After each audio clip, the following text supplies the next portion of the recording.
እንጂ አንቺን ብቻ ነው የምፈልግሽ። ከአንቺ ውጭ እኔ ሌላው ወንድ ሆኖ ነው የሚታየው። ሴቶችም ጾታቸው ተቀይረው ወንድ ሆኖ ነው የሚታዩ? አዎ፣ ሴት ከሆነ አይን የሚያየው አንቺን ብቻ መርጦ ነው። ፈገግታሽ እንዴት እንደምወደልሽ ታውቂያለሽ አይደል? ሁሌ ሳቂልኝ። እኔ የምስቅበት ጊዜ ቅርብ ነው። የጠፋን ሳቄ እንደምታመጭልኝ አንቺ ነሽ። የት ነው ያለው? ምኑ? ሳቆት ነው። ሳቅ ጠፋብኛል አይደል? ፈልጌ ላገኘው ብዬ እኮ ነው። አልጋ ላንጥፍ ብላ ገብታ መኝታ ቤቱን የራሷ ያደረገችው ሴት ጋር ነው ያለው። እዛው። ስለ ፀሐይ ነው የሚያወሩት? አዎ፣ ስለ እሷ ነው የማወራው። እሷን ሳቄን የቀማች ከዚህ ቤት እንድትወጣ አድርጊልኝ እና ሳቄ ይመለስልኝ። ምን ትያለሽ? ሳቆትን እንዲያገኙ የቻልኩትን በሙሉ አደርጋለሁ አባዬ። አለበለዛ ምን? ሳቄን ካላገኘ የፀሐይ ስጋት እጅጉን ጨምሯል። ፀሐይ እንግዲህ እናቴ እኔ ስለማይወዱ ችግር ሊፈጠር ይችላል፣ በትዳራችን ላይ ከባድ ነገር ይመጣል እያለች ስጋቷን ለባሏ እየተናገረች ትገኛለች። ታዲያ የኔ ደስታ እንዲመለስ ፈልጋለሁ፣ ሳቄ እንዲመለስልኝ እፈልጋለሁኝ፣ ሳቄን ደግሞ የምትመልሽልኝ አንቺ ነሽ በማለት እንግዲህ አዲሷን ሰራተኛ ወይዘሮ ወርቄ ደግሞ ፀሐይን ከዚህ ቤት እንድታባርርልኝ እፈልጋለሁ እያለች ትገኛለች። ታዲያ ይህ ነገር ይሳካል ወይስ አይሳካም የሚለውን አብረን የምናይ ይሆናል። ሰላም ጤና ይስጥልኝ ውድና የተከበራችሁ የቻናሌ ቤተሰቦች እንዴት አላችሁ? በያላችሁበት የዓለም ዳርቻ ሰላማችሁ ይብዛ። ለዚህ ቻናል አዲስ የሆናችሁ ሰብስክራይብ እያደረጋችሁ ቤተሰቡ ነው። ቪዲዮን ስጀምሩ በላይክ ጀምሩ። ቀጣዩን የእናት ግፍ የሚለውን ድራማ ወደ እናንተ ይዤ መጥቻለሁ። አዳዲስ ነገሮች እንግዲህ ተፈጥረዋል። የእናት ግፍ ከስሙ ተነስተን ስናይ እንግዲህ ከባድ ነው። እናት ላይ የሚደረገውን ግፍ የምንመለከትበት እንዲሁም ደግሞ ቤተሰብ ያልፈቀደው ያልወደደው ትዳር ምን አይነት ችግር ሊገጥመው ይችላል የሚለውን ነገር እንግዲህ አብረን እያወራን ቆይታ የምናደርግ ይሆናል። ቪዲዮን እስከ መጨረሻው ለመከታተል ሞክሩ። አመሰግናለሁ። እንግዲህ ፀሐይ ትልቅ ስጋት ገጥሟታል። ይህ ስጋት ደግሞ በባሏ እናት አለመወደድ ነው። በባልን ቤተሰብ እንግዲህ አለመወደድ በጣም ከባድ ነገር ነው። እሱ ግን እኔ ከወደድኩሽ በቂ ነው፣ እኔ ካፈቀድኩሽ በቂ ነው፣ አብሬሽ የምኖረው እኔ ነኝ እንጂ እናቴ አይደለችም እያለ ይገኛል። ፀሐይ ግን ይሄ ነገር አሳስቧታል። እውነት ለመናገር እንደ አንድ ሴት የባል እናት አለመውደዷ በጣም ከባድ ነገር ነው። እንግዲህ በማህበረሰባችን አማትና ምራት ብዙውን ጊዜ አይስማሙም፣ አይዋደዱም የሚባል አባባል አለ። ሞር እንግዲህ እንደዛ ይባላል። እንደዛ አይነት ያሉ ቤተሰቦችም አሉ። ነገር ግን ደግሞ በጣም ጥሩ የሆኑ የልጃቸው ሚስት እንደ ልጃቸው የሚያዩ አሉ። መሆን ያለበትም ያ ነው ብዬ አስባለሁ። አንዲት ሴት እንግዲህ ቤተሰቦቿን ጥላ ባሏን ብላ ሁሉ ነገሯን ጥላ ነው የምትሄደው። ስለዚህ እዛ ሊቀበሏት የሚገባው እንደ ልጃቸው ሊያዋት ይገባሉ ብዬ አስባለሁ። ክፉ የሚያደርጉትን እንግዲህ እነሱም ሴት ልጅ አላቸው።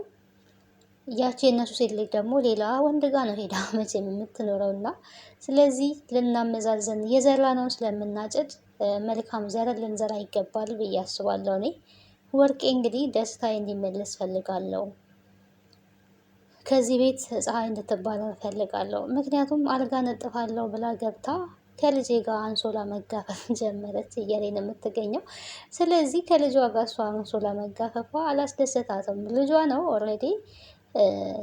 የእሷ ትልቁ ችግር ልጄ ማግባት ያለበት የቤት ሰራተኛ ማግባት የለበትም። ለክብሬ ይሄ ክብር እና ፍቅር የማንለይበት ማህበረሰቦች ነን ማለት ነው እና ክብር ፍቅር የሚባለውን ነገር ብዙውን ጊዜ ክብርና ፍቅር የተያያዙ ነገሮችን ቢሆኑ ግን በዚህ መልኩ አይደለም። አንድ ንጉስ ነው የተባለ እቤት ያለችውን ሰራተኛ ካፈቀረና ከወደደ አብሯት ለመኖር እሱ ከፈለገ ምንም ይሄ ክብርን ያስነካል ብዬ አላስብም፣ እኔ እንደኔ ማለት ነው። ያቺም ሴት የቤት ሰራተኛ የሆነችው ሴት ገንዘብ ነው እንጂ ያጣችው ሌላ ከሴትነቷ የሚጎላት አንዳችም ነገር የለምና ስለዚህ ወርቄ ክብሬ ተነካ፣ ማንነቴ ተነካ፣ እንዴት ዝቅ ትላለህ? እንዴት ታዋርደኛለህ? ማግባት ያለብህ የምትመጥንህን ሴት ነው። አንተ የሀብታም ልጅ ስለሆንክ የሀብታም ልጅን እንድታገባ ነው እንጂ የምፈልገው እንዴት ሰውስ ምን ይለኛል የቤት ሰራተኛና ልጅሽ ነው ሊሉኝ የሚችሉት? ይሄ አሉባልታ ማለት ነው። ይሄ ሁሉ ሲባል ግን አስቻለው ለፀሐይ ያለው ፍቅር ምንም ፍንክች የሚል ነገር አይደለም። ያው እውነተኛ ፍቅር ምንም ማዕበል ወጀብ ቢመጣበትም ጸንቶ የሚቆም ነው። አስቻለው ልጄን ቀየርሽብኝ እያለች ነው የምትገኘው። ፀሐይ እንግዲህ መልካም ሴት ናት። በጣም ጎበዝ የሆነች አስተዋይ የሆነች ሴት ናት። አስቻለው የነበረበትን ሁኔታ ሁላችንም እናውቃለን። በፊት ልክ እንደ እናቱ ከወንጀል ጋር የሚተባበር ወንጀል የሚሰራ ሰዎችን የሚጸየፍ ብዙ ነገር የሚያደርግ ወጣት ነበር እና ከዛ ሁሉ የተቀየረው ደግሞ በፀሐይ ምክንያት ነው። ፀሐይ እዛ ቤት ሰራተኛ ሆና ስትሰራ ሶፋ ላይ መቀመጥ እንኳን አይፈቀድላትም። እነሱ የበሉትን ምግብ መብላት አይፈቀድላትም። በዛ ላይ ስራ ሳትጨርሺ ምግብ መብላት አትችይም የሚል እንግዲህ ይሄ የባሪያ ግዞት አይነት ህይወት እየኖረች በዛ ሁሉ ውስጥ ግን የራሷ አላማ ስላላት አላማዋ ምንድነው? ሰርታ ራሷን መቀየር፣ ቤተሰቦቿን መቀየር፣ ከዛም ደግሞ አረብ ሀገር መሄድ ነው። ይህንን ማሳካት ስለምትፈልግ ያንን ሁሉ የሚደርስባትን መከራ በጸጋ ነው የምትቀበለው። ያው አላማ ተስፋ ያለው ሰው ሁሌም ቢሆን መንገድ ላይ እንቅፋት ሲገጥመው ያንን እንቅፋቱን አልፎ ብቻ ነው ሊሄድ የሚችለው። እሷን በዛ ሁሉ መከራ ውስጥ እንግዲህ ጸባዩ አይቀየርም።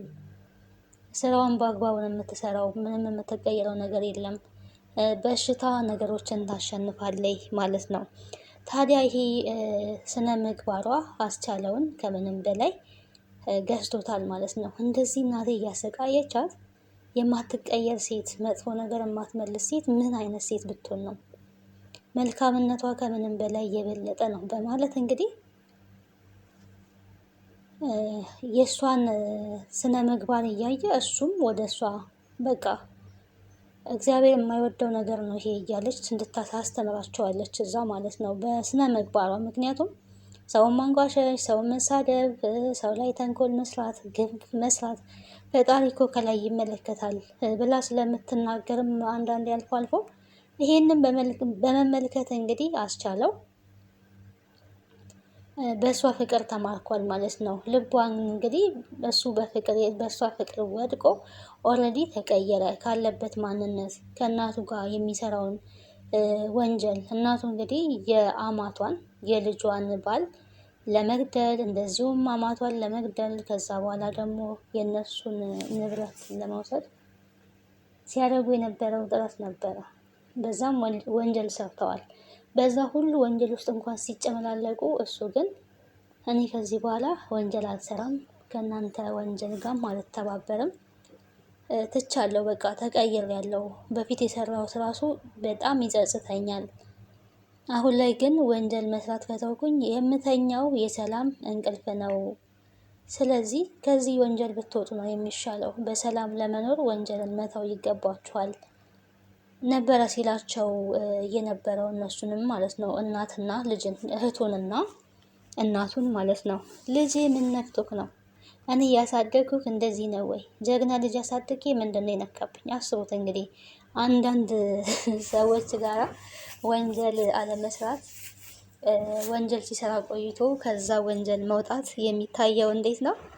ልክ እንደ ስንፍና ነው የሚታየው። ወንጀል መስራት ደግሞ እንደ ጀግንነት አድርገው የሚያስቡ ሰዎች አሉ። ልክ እንደ ወርቅ ማለት ነው። እና ኦልሬዲ አስቻለው በተቀየረበት ሰዓት ላይ ልጄ ምን ነክቶክ ነው? ምንድን ነው እንደዚህ የቀየረክ ነበረ ስትለው የነበረው ፀሐይ ናት። በፀሐይ አማካኝነት ተቀይሬያለሁ። ፀሐይው መልካም ልብ ነው ያላት። የሰላም እንቅልፍ ነው የምትተኛው። እኔም ከእሷ መልካምነትን ተምሬ ከዚህ በኋላ መልካም ሆኛለሁ፣ ተቀይሬያለሁ። በቃ ከእናንተ ወንጀል ጋር በጭራሽም አልተባበርም። ይሄን ወንጀል እናንተን ብትተው ይሻላል። እኔ የምተኛውን እንቅልፍ አሁን ብትመለከቱ የሰላም እንቅልፍ ነው የምተኛው። ከዚህ በፊት ያደረግኩት ወንጀል የሰራሁት ወንጀል እንኳን ይጸጽተኛል በማለት እንግዲህ ኢሚዲየትሊ ነው የተቀየረው። ከዛም እንግዲህ ፀሐይን እኔ በአንቺ ምክንያት ተቀይሬያለሁ፣ አፈቅርሻለሁ፣ የልጆቼ እናት እንድትሆኝ ይፈልጋለሁ፣ አንቺን ማግባት ፈልጋለሁ እያለ እንግዲህ ለብዙ ጊዜ ሲለምናት ነበረ። ታዲያ ፀሐይ በሰዓቱ መቀበል አልፈለገችም የእሱን ፍቅር ጥያቄ። ምክንያቱም እሷ አላማ አለኝ እኔ አሁን ላይ የማግባት አላማ ሳይሆን ያለኝ እናትና አባቴን መርዳት፣ ራሴን መለወጥ፣ ራሴን በገንዘብ ስኬታማ ማድረግ፣ ራሴን መቻል ነው የምፈልገው። አሁን እኔ ለዛውም አንተ ማግባት አልችልም፣ አንተ እኮ እንደዚህ የነበርክ አይነት ሰው ነክ ነበረ ስትለኝ ነበረውና አሁን ሰዓት ላይ እኔ ትዳሬ በቃ ቤተሰቦቼ ናቸው። እነሱን የሆነ ነገር ጋር ማድረስ አለብኝ። ተቸግረው ያሳደጉኝ ቤተሰቦች አሉኝ፣ ለነሱ መድረስ አለብኝ። እነሱን መርዳት መጦር አለብኝ ነበረ ስትል የነበረውና እኔ ቤተሰቦችሽ እረዳልሻለሁ ቢላት እንኳን በሰዓቱ ልትቀበል አልፈለገችም። ስላሰብክልኝ ስለ ቤተሰቦቼ አመሰግናለሁ፣ ነገር ግን እኔ ለቤተሰቦቼ በጣም በቂ ነኝ።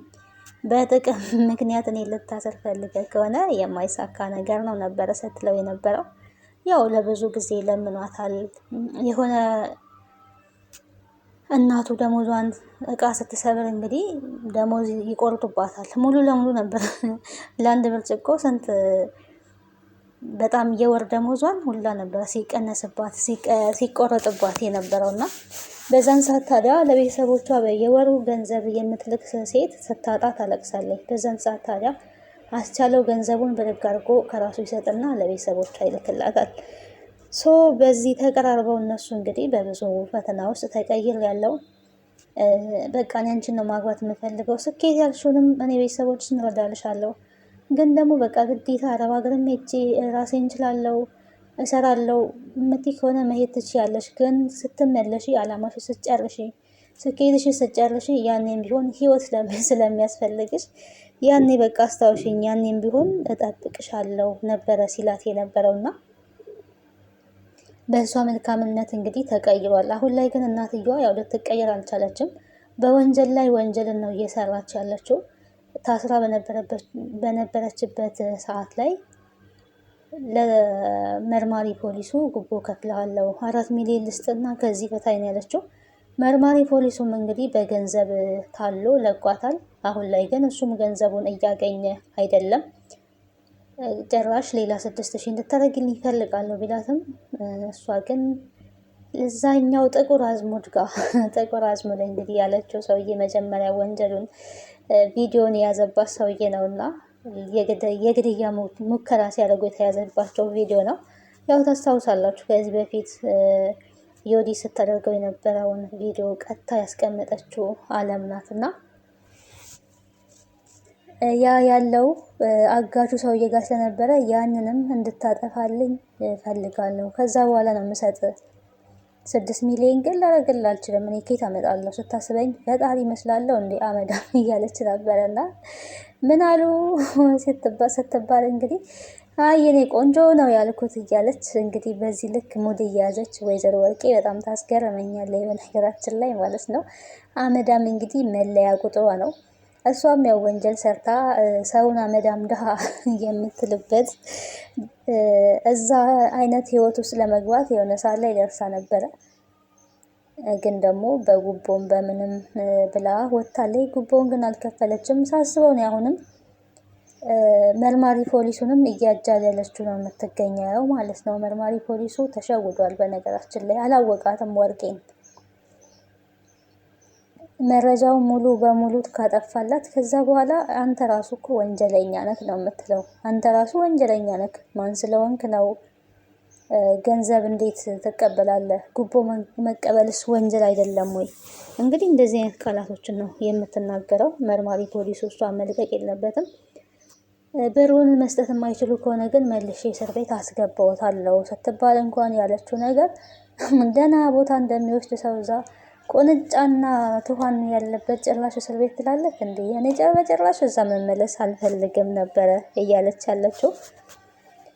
ታዲያ አሁን ላይ ሆዷን የቆረጣት ከምንም በላይ የፀሐይና የልጇ አንድ ላይ መሆን ከምንም በላይ በቃ ሰላም ነስቷታል። ሳቄ እንዲመለስ ፈልጋለሁ።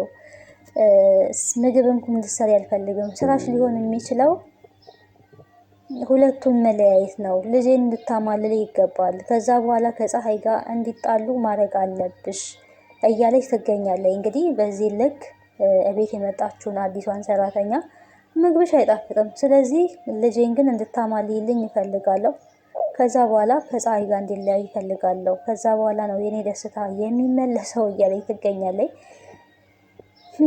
ስራ ከምፈታ የእንጀራ ልጅ ላፋታ ነው ምን ነበር የሚል አባባል አለና ስራ ፈቶና እንግዲህ የልጇን ደስታ ለመቀማት በዚህ ልክ እየጣረች ትገኛለች። የእውነት ግን ሲሪየስ እንደዚህ አይነት ሰዎች አሉ። ግን ወይኔ ማለት ድራማ ነው፣ ግን በቃ ሀሳቧን ስመለከተው የሆነ ያስደነግጣል።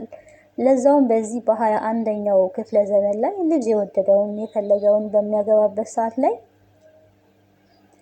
እናት ተቃዋሚ መሆኗ ከምንም በላይ ነው የሚከብደው ማለት ነው። በጣም ነው የሚያስጠላው። ምክንያቱም አሁን ላይ ሁሉም ሰው የፈለገው ነው፣ ወንድም ሴትም በምርጫ እንጂ ቤተሰብ በመረጠው አይደለም። ያንኛው ቤተሰብ የሚመርጥበት ጄኔሬሽን አልፏል፣ አሁን ላይ የለም። ስለዚህ የልጆች መብት ሊከበር ይገባል ብዬ አስባለሁ።